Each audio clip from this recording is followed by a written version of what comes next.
Tom Garcia, a hardworking owner of a family business in Albuquerque, thought his life was perfect, loving wife Kate, daughter Sophia, a thriving business.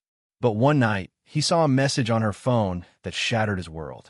Kate's betrayal was just the beginning. While revealing her secrets, Tom learns about a scam that threatens to destroy everything he built. Will he be able to protect his family and get justice without losing himself?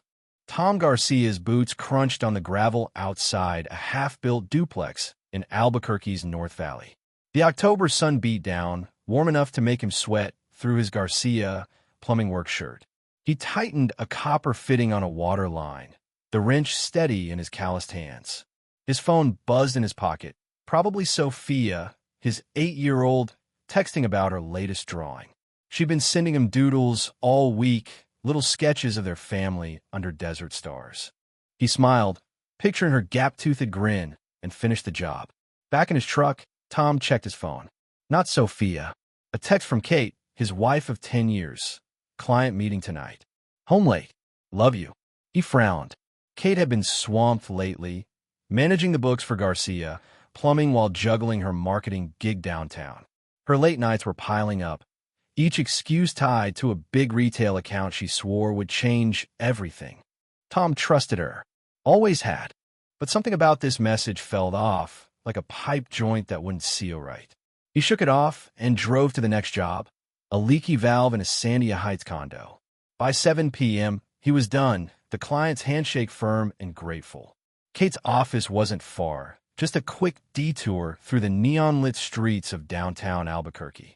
He stopped at Taco's Villa, grabbing her favorite carne asada burrito. A surprise dinner might bridge the gap that had grown between them lately, with her distracted glances and his long hours in the field. Morrison Marketing's office loomed ahead, a sleek glass building glowing against the twilight. Kate's red Toyota sat in the lot, parked beside a black Lexus that didn't belong to anyone Tom knew.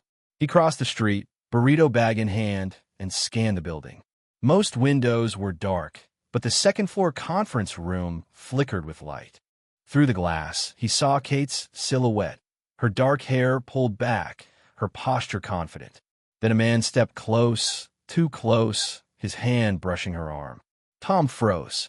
The man tucked a strand of Kate's hair behind her ear. She laughed, leaning into him, and they kissed, slow and deliberate, like a scene from someone else's life. Tom's grip tightened on the bag, the foil crinkling. His chest burned, but he didn't move, didn't shout. Instead, he pulled out his phone, hands trembling, and snapped a photo through the window. The image captured Kate's smile, the man's hand on her waist, their ease with each other. It wasn't a fling. It was betrayal, carved in pixels. He turned, legs heavy, and walked back to his truck. The burrito landed in a dumpster as he climbed in, the engine roaring to life. He didn't go home. Couldn't face the house where Kate's coffee mug sat on the counter, where Sophia's drawings hung on the fridge. Instead, he drove to a motel off I-40, paid cash for a room, and sat on the lumpy bed, staring at the photo. The man looked familiar. Sharp suit, slick hair, the kind of guy who drove a Lexus. Tom zoomed in, tried to place him. Mark Rodriguez, a marketing hotshot Kate had mentioned once, maybe twice. Always with a casual shrug, like he was nobody. At midnight, Kate texted again. Just wrapped up? Heading home. Love you. The words stung worse than the photo. Tom powered off his phone and lay back, the ceiling's water stains blurring as he fought the urge to confront her. He needed answers, not a fight. By morning, his rage had hardened into resolve. He called his foreman, Javier, and said he'd be out for the day. First time he'd missed work in years. Then he drove to his brother Miguel's apartment near the University of New Mexico. Miguel, 25 and buried in business school textbooks, opened the door with a raised eyebrow. You look like you got hit by a truck, Hermano. Tom didn't laugh. He sank into a chair and showed Miguel the photo. Kate's cheating. I need your help. Miguel's face tightened, but he didn't ask questions. He grabbed his laptop and sat across from Tom. What do you need? Check the business accounts, Tom said. Kate handles the books. If she's lying about this, what else is she hiding? Miguel nodded, pulling up the Garcia plumbing records. Within an hour, he found it. Transfers to Rodriguez Consulting, a company Tom had never heard of. 3 payments in 2 months, $6,000 total, labeled as marketing expenses. This is weird, Miguel said, scrolling through the bank portal. No invoices, no contracts, just cash flowing out. Tom's jaw clenched. Kate had always said she'd handle the finances so he could focus on the pipes. He'd trusted her, handed her the keys to their livelihood. Now, every dollar stolen felt like a stab in the back. Keep digging, he told Miguel. I need everything you can find. That afternoon, Tom drove by Morrison Marketing again. The Lexus was there, parked in the same spot. He jotted down the license plate and called Lisa Martinez, a private investigator recommended by a client whose ex had cleaned him out. Lisa met him at a coffee shop in Old Town, her notepad ready. You want proof of an affair? She asked, glancing at the photo on Tom's phone. More than that, Tom said. I think she's stealing from my business, and I need to know who this guy is. Lisa nodded, her eyes sharp. Give me a week. I'll get you names, dates, places. But Tom, once you open this door, there's no closing it. You ready for that? He thought of Sophia, her laughter, her drawings, the life he'd built for her. Then he thought of Kate's hand on Mark's chest, the missing $6,000. I'm ready, he said. Give me the truth. That night, Tom went home, forcing a smile as Sophia ran to him, her latest drawing, a cactus under a full moon, clutched in her hands. Daddy, look, it's for you. He hugged her tight, her warmth grounding him. Kate came home late, claiming a client dinner. She kissed his cheek, her perfume sharp, and said she was exhausted. Tom nodded, playing the part of the trusting husband, but his mind was on Lisa's promise. The truth was coming, and it would change everything. Tom Garcia gripped the steering wheel, navigating Albuquerque's dusk-lit streets toward Lisa Martinez's office. 3 days had passed since he'd hired her, and her text this morning, got something. Meet me at 6, had kept him on edge all day. He'd spent the morning replacing a busted pipe in a strip mall, his hands steady, but his mind racing. Sophia's soccer practice gave him an hour to slip away without Kate noticing. He parked outside Lisa's nondescript office, a squat building near the Rio Grande, and stepped inside. Lisa slid a folder across her desk. Mark Rodriguez isn't just a fling, she said, her voice clipped. He's a pro. Targets women with access to business accounts, charms them, then drains the money. Tom opened the folder. Photos of Mark with Kate at a rooftop bar, their hands intertwined. Bank records showing another $4,000 wired to Rodriguez Consulting. An email from Kate to Mark with a cryptic note. Next payment clears Friday. We're almost there. Tom's stomach twisted. Almost there, meant a plan, something bigger than an affair. How much has she taken? He asked, voice low. Lisa tapped the records. 10 grand in 3 months, funneled through fake vendor invoices. Rodriguez Consulting doesn't exist. No office, no tax ID. Just a shell account in Santa Fe. Tom's mind flashed to the late nights Kate spent balancing the books, her excuses about client dinners. Every lie stacked like bricks in a wall between them. What's Mark's endgame? He asked. Lisa leaned forward. He's done this before. 2 other women, both married, both tied to family businesses. One lost $50,000, the other her entire company. He gets them to move money, then vanishes when things get hot. Tom's jaw tightened. Kate wasn't just cheating. She was being played and dragging their family down with her. I need more, he said. Something to stop this before it destroys my daughter's future. Lisa nodded. I'm tailing Mark tonight. He's meeting someone at a casino in Bernalillo. I'll get you names, maybe a money trail. But Tom, you need to play it cool at home. If Kate suspects you're onto her, she might bolt early. Tom agreed, though every instinct screamed to confront Kate now. He thanked Lisa and drove home, the folder hidden under his truck seat. At home, Sophia was coloring at the kitchen table, her crayon scattered. Daddy, can we make tacos tonight? She asked, her eyes bright. Tom forced a smile, ruffling her hair. Sure, Mija. Your recipe's the best. Kate walked in, her phone buzzing. She glanced at it, then slipped it into her pocket. Long day, she said, avoiding Tom's eyes. Clients pushing for a new campaign pitch. Tom nodded, chopping onions, his knuckles white. Sounds intense. You holding up? Kate shrugged, grabbing a soda. It's fine. Just need to seal this deal soon. Her words felt like code, each one tightening the knot in Tom's chest. After dinner, he helped Sophia with math homework, her giggles a lifeline, keeping him grounded. When Kate said she had to run to the office for files, Tom didn't blink. Drive safe, he said, watching her taillights disappear. Then he texted Lisa. She's on the move. Follow her. The next morning, Miguel called. I dug deeper into the accounts, he said, his voice tense. Found another $2,000 gone yesterday, wired to a new name, Strategic Partners, LLC. Also fake. Tom, this is over $12,000 now. Tom paced his garage, tools gleaming in the morning light. Can you trace where it's going? He asked. Miguel hesitative. It's tricky, but I found a link to a Kansas City bank. I need a day to confirm. Tom thanked him, his mind spinning. Kansas City meant Kate and Mark were planning something big, maybe an escape. That afternoon, Lisa sent photos. Kate and Mark at the Sandia Resort and Casino, whispering in a corner booth. A third man, older, in a suit, handed Mark an envelope. Lisa's message read, Third guy is Victor Salas, known for laundering cash through fake businesses. They're escalating. Tom's blood ran cold. This wasn't just theft, it was organized. He called his lawyer, Rosa Cruz, and set a meeting for the next day. Bring everything you have, Rosa said. If this is as bad as it sounds, we'll bury them. Tom spent the evening with Sophia, building a model rocket from a kit. Her excitement, it's going to fly to the moon, Daddy, clashed with the storm in his head. Kate came home late, claiming a flat tire. She kissed Sophia goodnight, her smile brittle, and Tom noticed her purse. A new leather one, expensive, not something their budget allowed. Nice bag, he said, testing her. Kate flushed. Client gift, she mumbled, hurrying upstairs. Tom's phone buzzed. Lisa again. Mark's meeting Salas again tomorrow.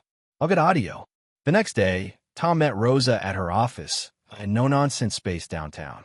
He spread Lisa's photos and Miguel's bank records on her desk. Rosa's eyes narrowed. This is embezzlement, Tom. Felony level.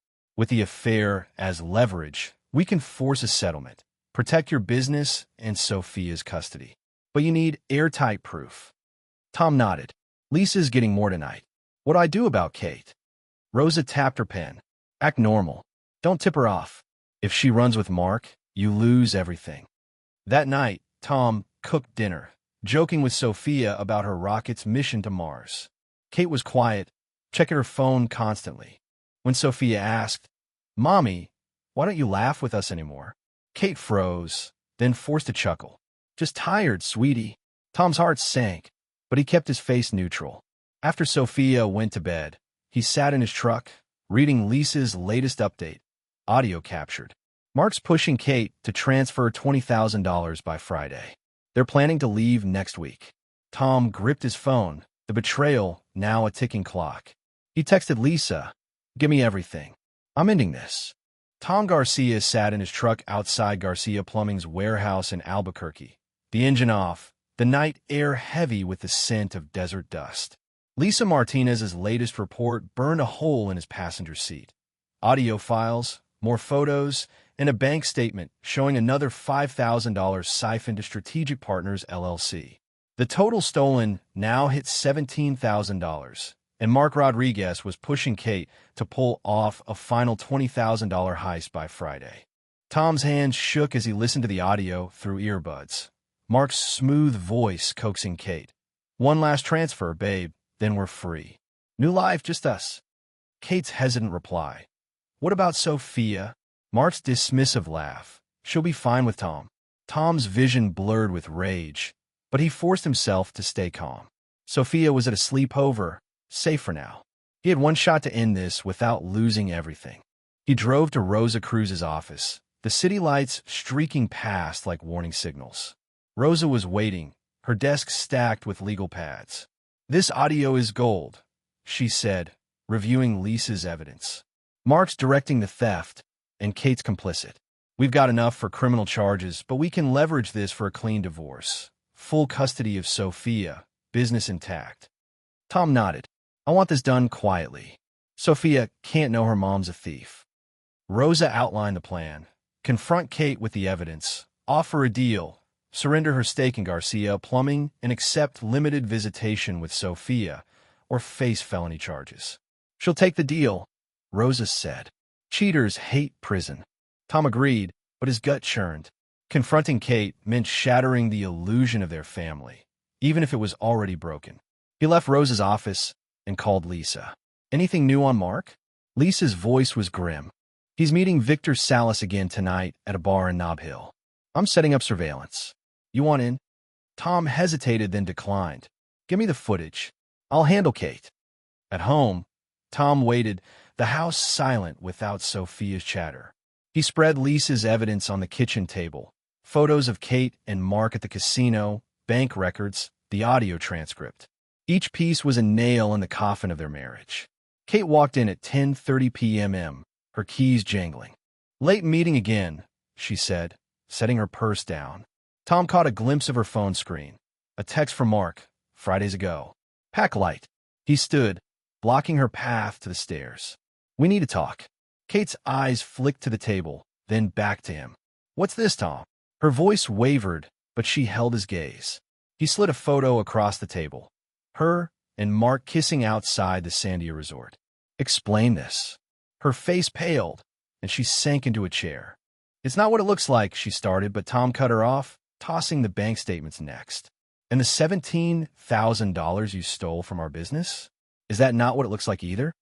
Kate's hands trembled, reaching for the papers, then pulling back. Tom, don't lie, he snapped, playing the audio on his phone. Mark's voice filled the kitchen, followed by Kate's agreement to the final transfer.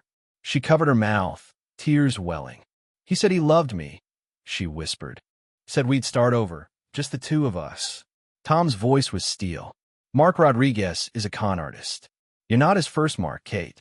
He's been bleeding businesses dry for years. She flinched, the truth landing like a blow. I didn't know, she said. Not at first. Then he wouldn't let me stop. Tom slid Rosa's business card across the table.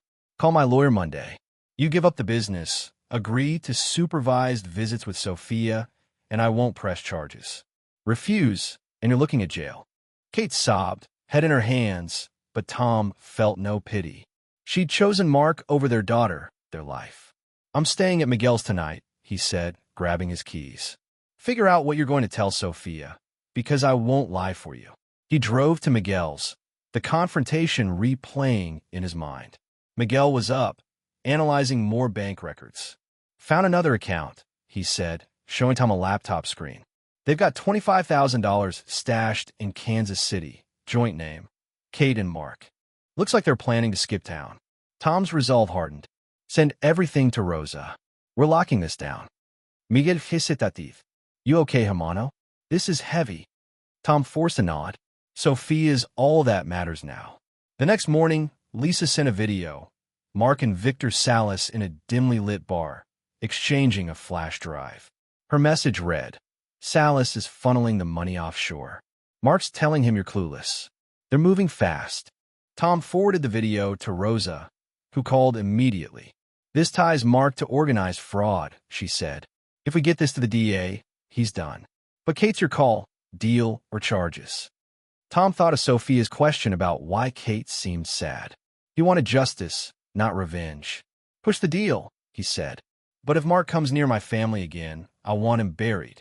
By Sunday, Kate texted, I'll sign whatever you want. I am sorry. Tom didn't reply. He picked up Sophia from her sleepover, her smile easing the weight in his chest. Did you win your game, Mija? He asked, buckling her into the truck. Scored a goal, she cheered, showing him a ribbon. For a moment, the world felt right. But as they drove home, Tom knew the hardest part was coming, explaining to Sophia why her mom might not be around much longer. Tom Garcia stood in the parking lot of Sophia's elementary school in Albuquerque, watching her kick a soccer ball with friends. The late October breeze carried her laughter, but his mind was elsewhere. Kate had signed Rosa Cruz's settlement papers yesterday, relinquishing all claims to Garcia Plumbing and agreeing to supervised visits with Sophia to avoid criminal charges. The divorce was finalized, but Tom's relief was short-lived. A voicemail from an unknown number waited on his phone. "Mr. Garcia, this is Elena Vargas, Kate's sister. We need to talk. It's urgent." Tom drove to a diner off Central Avenue, where Elena waited in a corner booth, clutching a coffee mug. She looked like Kate, but worn, her eyes red from lack of sleep. "Kate never told you about me," she said, sliding a manila envelope across the table. "She cut ties with our family years ago. Now she's missing." Tom's pulse quickened. "Missing?" "She signed divorce papers 2 days ago." Elena shook her head. "She didn't show for her visitation with Sophia yesterday. Her apartment in Santa Fe is empty. I found this in her mailbox." Tom opened the envelope. Inside was a handwritten letter from Kate, dated the day after their confrontation. "Tom, I'm sorry for everything. Mark forced me to keep going. Said he'd hurt Sophia if I stopped. I'm leaving to draw him away from you both. If I'm gone, check the account in Kansas City. It's all there. Protect our daughter." Attached were screenshots of texts from Mark. "Stop stalling, or Sophia's next." Tom's hands clenched the paper. Kate hadn't just stolen. She'd been trapped. "When did you last see her?" he asked. Elena's voice cracked. "A week ago. She called, said she was scared, that Mark was watching her. I begged her to go to the police, but she refused." Tom's mind raced. Kate's betrayal had gutted him, but this changed things. If Mark was threatening Sophia, he wasn't just a con man. He was dangerous. "I'll find her," Tom said, standing. "For Sophia's sake." He called Lisa Martinez from his truck. "Kate's gone. Her sister says Mark threatened Sophia. Can you track him?" Lisa's response was immediate. "He's in Las Vegas, hitting casinos. I've got a contact there who can tail him. But Tom, if Kate's running from him, she's in deep. I'll check her phone records for a location." Tom thanked her and drove to Rosa's office, handing over Kate's letter. Rosa scanned it, her expression grim. "This is coercion. If we find Kate, her testimony could nail Mark for extortion, maybe worse. But we need her alive." That night, Tom tucked Sophia into bed, her rocket model on the nightstand. "Daddy, where's Mommy?" she asked, clutching a stuffed lizard. Tom's throat tightened. "She's away for a bit, Mija, but she loves you." Sophia nodded, eyes heavy, and Tom kissed her forehead, vowing to keep her safe. His phone buzzed. Lisa. "Kate's phone pinged in Denver last night. No activity since. I'm heading there tomorrow. You coming?" Tom agreed, arranging for Miguel to watch Sophia. In Denver, Tom and Lisa checked into a motel near the last known signal from Kate's phone. Lisa's contact had tracked Mark to a Vegas penthouse, living large off the Kansas City account, now up to $30,000. "He thinks he's untouchable," Lisa said, showing Tom security footage of Mark at a blackjack table. "But I found a women's shelter in Denver where Kate might have gone." Staff there recognized her photo. They drove to the shelter, a low brick building tucked behind a church. The director, a woman named Carla, confirmed Kate had stayed 2 nights, but left abruptly. "She was terrified," Carla said. "Kept saying someone was after her." Tom's hope flickered, but Carla handed him a note Kate had left. "If I don't make it, tell Tom the money's in the account ending 4721. Mark's working with a man named Victor. They're not done." Tom recognized the name, Victor Salas, the money launderer from Lisa's surveillance. He forwarded the note to Rosa, who replied, "This ties Mark to organized crime. Give me more, and we'll go to the DA." Lisa traced Kate's last movements to a bus station, but the trail went cold. "She's running hard," Lisa said. "If Mark finds her first, she's done." Back in Albuquerque, Tom sat with Miguel, updating him. "Kate's trying to protect Sophia," Tom said, showing the note. "Miguel Froneth. You believe her?" Tom hesitated. "I believe she's scared. That's enough for now." Miguel pulled up the Kansas City account. $30,000, untouched since Kate's disappearance. "If she's running, she's not spending," Miguel said. "Maybe she's telling the truth." Tom's phone rang. Elena. "Police found Kate's car near a lake outside Denver. No body, but they're calling it a runaway case. They won't look further." Tom's heart sank. He pictured Sophia's drawings, her trust in him. "I'm not giving up," he told Elena. Kate's out there, and Mark's still a threat. He called Lisa, who was already in Denver, combing through bus station footage. Found something, she said. Kate boarded a bus to Salt Lake City 2 days ago. I'm following the lead. Stay with Sophia. She needs you. Tom hung up, torn between chasing Kate and protecting his daughter. He chose Sophia, driving to her school to watch her soccer game, her cheers anchoring him.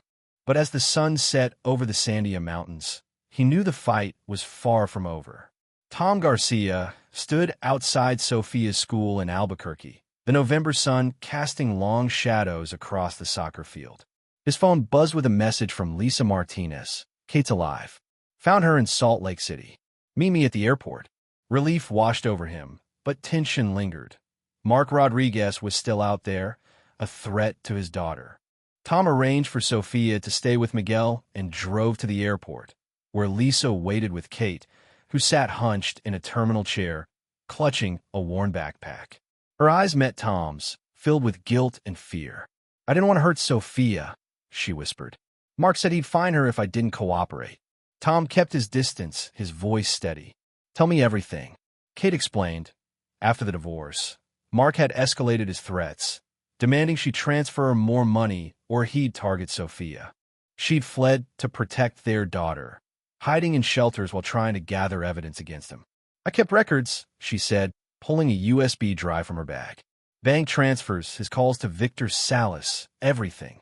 Tom took the drive, his anger tempered by her attempt to shield Sophia. You're testifying, he said. No deals this time. Lisa drove them to Rosa Cruz's office, where Kate handed over the USB. Rosa plugged it in, her screen filling with documents. Emails between Mark and Victor, offshore account details, and recordings of Mark threatening Kate. This is enough to bury him, Rosa said. Extortion, fraud, conspiracy, DA will eat this up. Tom looked at Kate. You're doing this for Sophia, not me. Understand? She nodded, tears falling. I know I lost you both. I just want her safe. Tom called Elena, who arrived within hours, embracing Kate tightly. You're an idiot, but you're my sister, Elena said, then turned to Tom. Thank you for not giving up. Tom shrugged. It's for Sophia. Rosa coordinated with the Albuquerque DA, who issued a warrant for Mark's arrest. Lisa's Vegas contact confirmed Mark was still at the casino, unaware of the net closing around him. By nightfall, police had him in custody, charged with multiple counts of fraud and extortion. Victor Salas was picked up in a separate raid, his laundering operation exposed. Kate agreed to testify, her cooperation reducing her own charges to probation and restitution. She moved to a halfway house in Santa Fe, allowed monthly calls with Sophia under supervision. Tom sat Sophia down that evening, her stuffed lizard in her lap. Mommy's okay, Mija, he said, choosing his words carefully. She made mistakes, but she was trying to keep you safe from a bad man. Sophia's eyes widened. Is the bad man gone? Tom nodded. He's in jail. He can't hurt us. She hugged him, her small arms fierce. You're my hero, Daddy.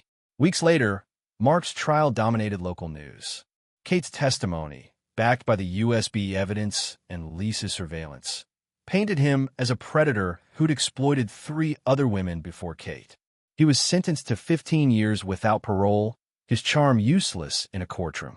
Sophia, unaware of the details, thrived at school, her drawings now featuring a new figure, Emily, her teacher, who'd started joining Tom and Sophia for weekend hikes.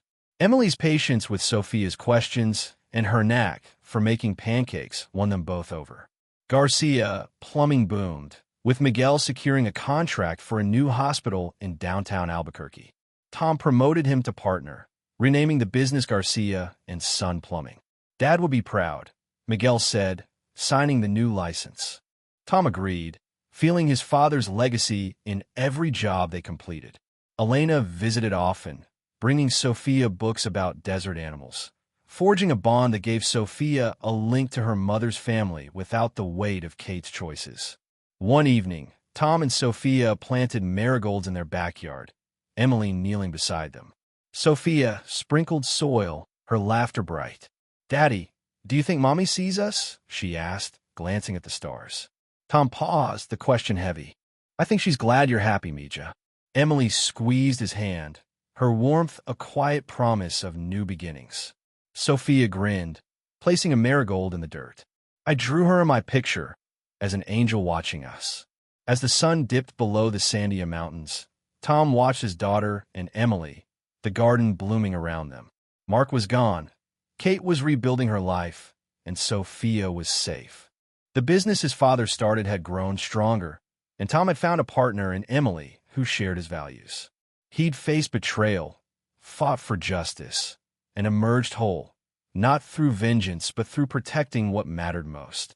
Sophia's giggle echoed, a reminder that some things, family, trust, love, couldn't be stolen, only built stronger with time.